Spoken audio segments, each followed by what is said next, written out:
Hello, friends. Hope you're doing well.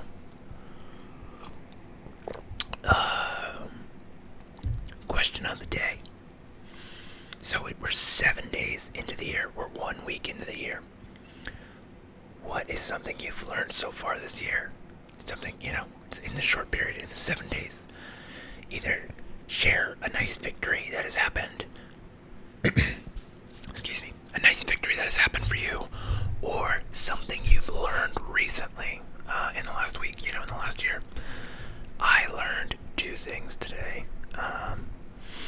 So the first is for you investment people that are putting your money in the stonks market, because stonks only go up, and I'm trying to get everybody to put their money in the market because it's a good time. It's always a good time. There's never been a better time. So many people are not thinking long term. They're not thinking about their financial health. Just get on Robinhood, get on Webull, get on Fidelity. At Charles Schwab, there's a bunch of them. Find a broker, try a couple different ones, see what you like. Put a couple dollars. I like Robinhood because it's very easy to use. It's on the phone. It's very simple. I'm not going to give you any codes. I'm not going to push you. What I like about Robinhood, you can buy fractional shares. There's a couple other ones you could buy fractional shares from, but Robinhood was the first one I tried that I liked. So that's what I'm using. But just get in there. If you can only do a couple dollars a week, a couple dollars a month, whatever it is, just get started, get that muscle memory going, get learning. So the thing that I learned for those people that are investing, if you pick 2 stocks that have a 40% return, that is a 96% return, right? Which is cool. But if you pick 12 stocks that have I think it's 10% return, that's a 214% return. So instead of just trying to pick 2 stocks that get 40% growth, if you pick 12 stocks that have a 10% growth, that's way more. So, it's not as hard as you think it is. And that's how you build the generational wealth. You build the wealth to help you, dig out of poverty.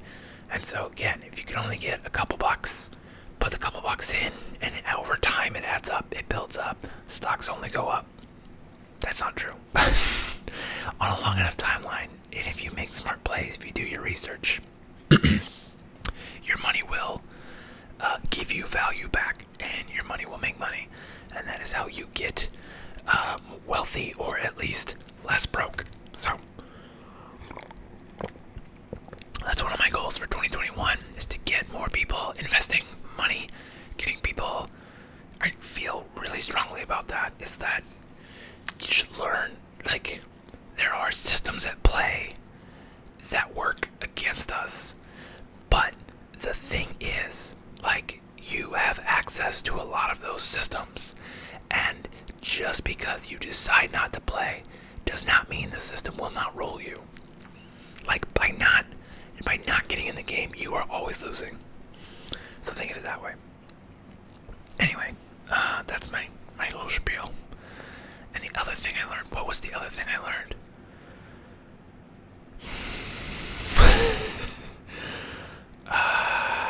What was it? That first thing was I was like, oh, whoa, okay. Man, I learned something else that was that's pretty cool. What was it? Oh no. I learned something else. So, that's, excuse me. So, we're a week in. How you doing on your goals? Are you keeping up with your goals? Are you doing your tracking? Have you started goals? Have you made goals?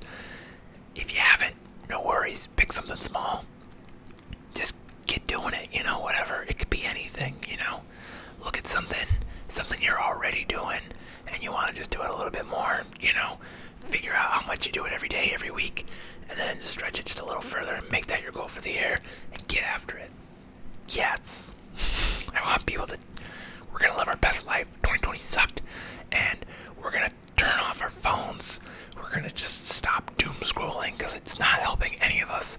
We're going to get out, and we're going to do things, because that's when you see the news that you're like, oh, billionaires made $1 trillion over the pandemic, over the lockdowns, and you could be disgusted by that, obviously, because it's like, well, they didn't lift a finger to help a lot of people. Some of them did, but like, if they made $1 trillion, like, whatever they gave probably was well offset by how much they made. But it's like, what they definitely didn't do? They didn't sit on their couch like I did and just doom scroll all day for like weeks at a time. They went out and they did stuff. And, it is the compounding factor. Also, it probably helped that the stock market took a huge dip. So if you had money to throw it in at the bottom, you were guaranteed to make a humongous return, like regardless. But that's neither here nor there. So, I guess where it really comes down to is back to the theme of the year, which is just practice, getting out, doing stuff, making things, whatever, just making it happen. And here's the other thing I learned, or stumbled upon it. It was from a guy I follow on Twitter. Is Andy J Pizza. I don't know what I don't know if that's his actual name, if his name's Andy Pizza, but it's Andy J Pizza. Let me find out what his Twitter account is here. Let me find it. Yeah, at Andy J Pizza. But his advice that he posted today was what he calls the road trip theory of goal setting, which is that you set a goal and pick a goal that's not necessarily, if you don't ever get to your destination, like if you don't ever execute the goal, what still sounds like a fun road trip. Like, I was like, oh. So like, one of my goals this year was to spend 100 hours practicing the guitar. And today I sat down and I played, and I was looking at some tabs from a band I like. And what I like to do is I like to take a riff or something that they have, and I just start to kind of like permutate it until it's like something completely different. And I did that today, and I came out with like a pretty cool riff. Like, this is like an atmospheric death metal band that I was reading the guitar tabs for, and I ended up coming up with like a pop punk guitar riff. And so I was like really excited, and I was like, that's pretty good. I should start a pop punk band again. Like, maybe. I'm not going to, but maybe. So it's just like, I had a blast doing that, just like messing around. And so like, think about what are things that you could do in your life that like, you might not hit the goal, but like, you still have some fun, still learn some things, still get some wins, And again, it's like, if you missed my theory of wins way back when, I don't even know when I talked about it, but every time you have a small win, it's like making a little balloon and holding onto it.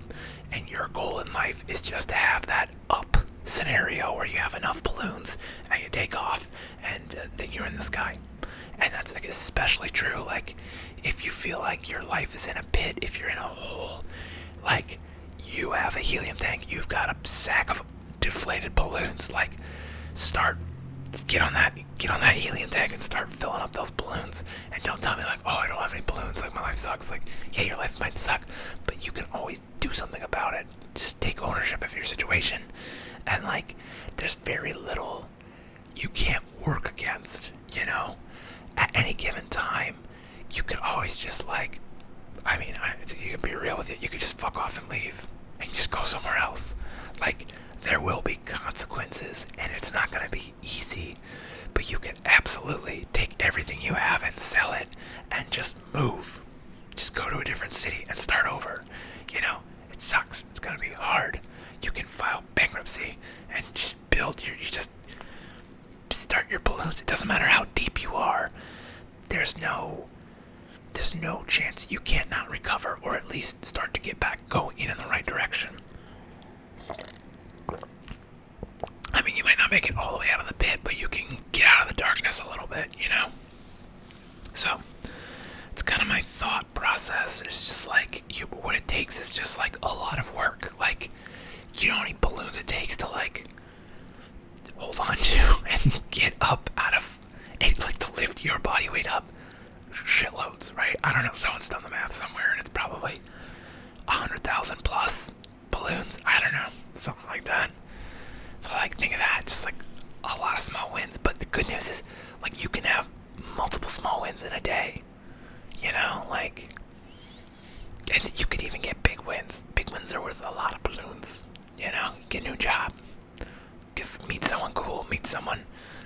help you start a side hustle.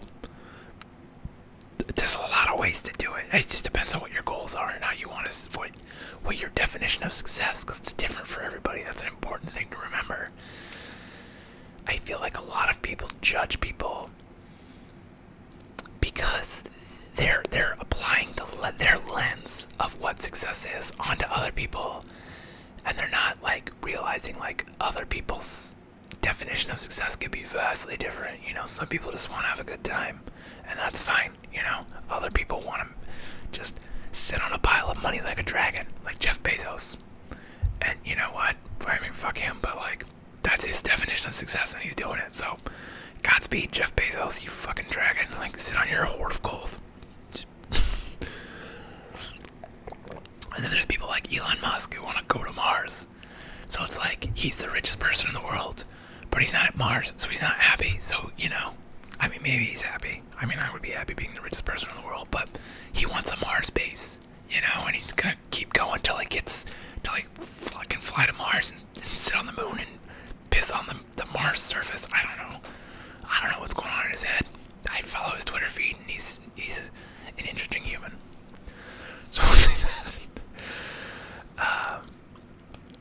But yeah, that's just like, so just thinking about like what does success look like to you? You know, for me, it's like to be able to make enough money to be financially independent, so that way I could just be making a comfortable living from my investments, from my side projects that feel more like hobbies. You know, I don't feel like YouTube is a job. I know a lot of people are like, oh, if you want to make the money on YouTube, you gotta treat it like a job. And I'm like, nah, it's a hobby. It's something I do for fun. I do it because I want to do it, and it's great. And if there was no money, I would still be happy doing it. But the fact that there is money does motivate me just a little bit more. And I see it as a way to climb out of not doing work I don't want to do just because it pays money, because I need the money to pay the bills. So, yeah, my definition of success is to be able to have a comfortable living without having to do, I'm not going to say without having to do anything, you know, but it's very Office Space, sort of. If you've never seen the movie Office Space, where the characters ask one of the characters, like, if you had $1 million, what would you do? And he goes, nothing. I would sit around, I'd watch TV, and I'd do nothing. And I'm like, yes, that's what I want for me. I mean, I would still do stuff because I like doing stuff, and I can't not do stuff because I'm a type A person. But I would just not have a job, just not have anybody to listen to, not have any clients, not have any bosses, and just do whatever I want. That sounds like fun. That could potentially make money. That's what I want. So that you could see kind of where my interests lie because of that, is like getting into photography, getting into filmmaking, getting into, you know, first it was not having a job, you know, having multiple clients. I've achieved that goal, you know, because I had a job. I worked at an ice rink, and I got taken away from me. And I just learned, luckily, very early in life that, like, if you only have one source of income, you have a tremendous liability, because it could be taken from you for good reasons and for bad reasons. So the faster you can diversify those income streams, and I think any book you read on personal finance will probably say that, you know, like The Rich Dad, Poor Dad, any of those books will probably say, like, you know, if you want to get rich, which I don't want to get rich so much as just be financially independent, which they're two different things, because in my mind, being rich just means you're on this treadmill where you're going for the high score, whereas being financially independent means you're getting enough, and then that's it. You know, like, you might still do things for money, but like, you don't need to unless, you know, like, there's more motivation than just the financial payoff of doing the thing. Like, if I was financially independent, I could see myself having a part-time job that just seemed like pretty chill, because it would be boring to sit around and watch TV all day. Like, I would still want to go out and make things, and really, realistically, it would manifest as me, like, making films, and doing all that kind of stuff, just because that's what I'm interested in. But you gotta have something, you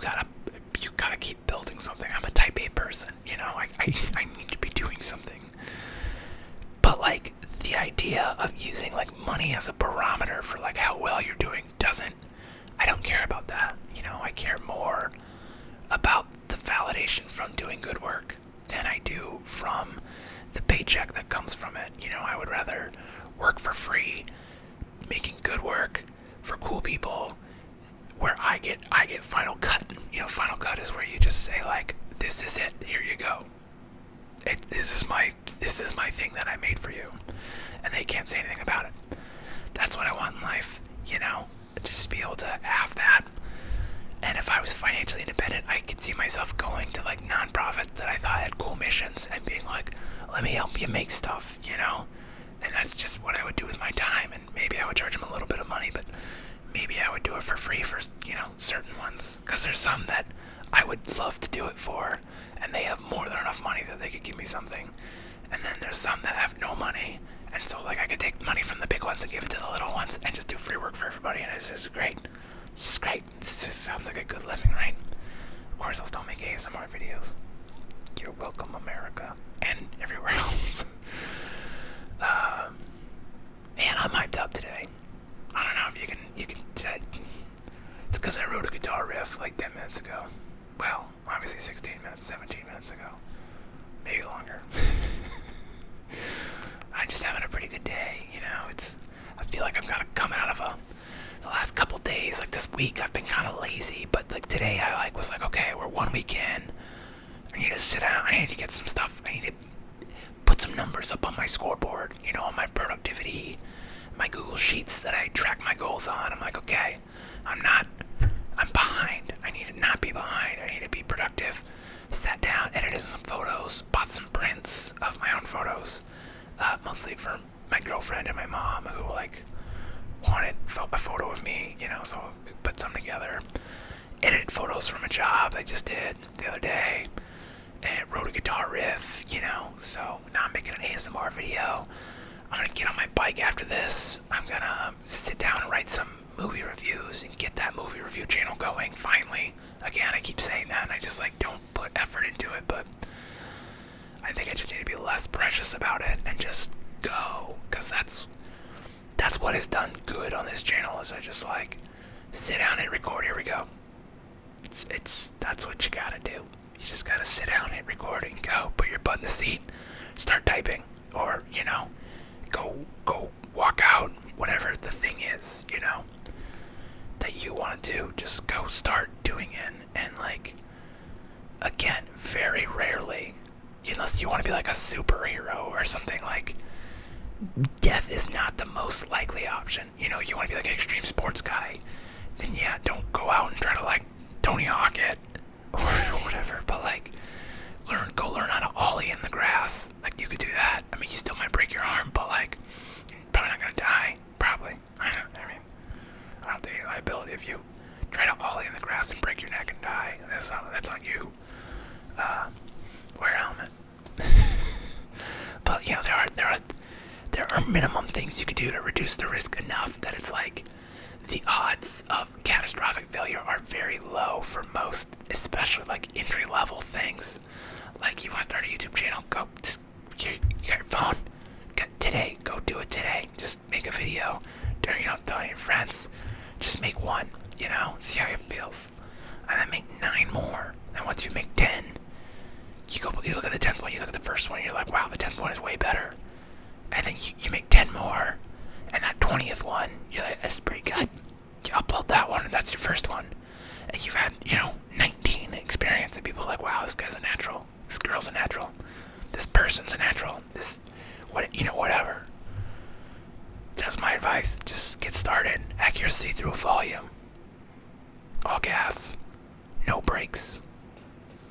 Affirmative ASMR. ASMR affirmations. Gotta think of a good phrase. I don't know. I want to pump you up. Let's get pumped up. Let's go do good things.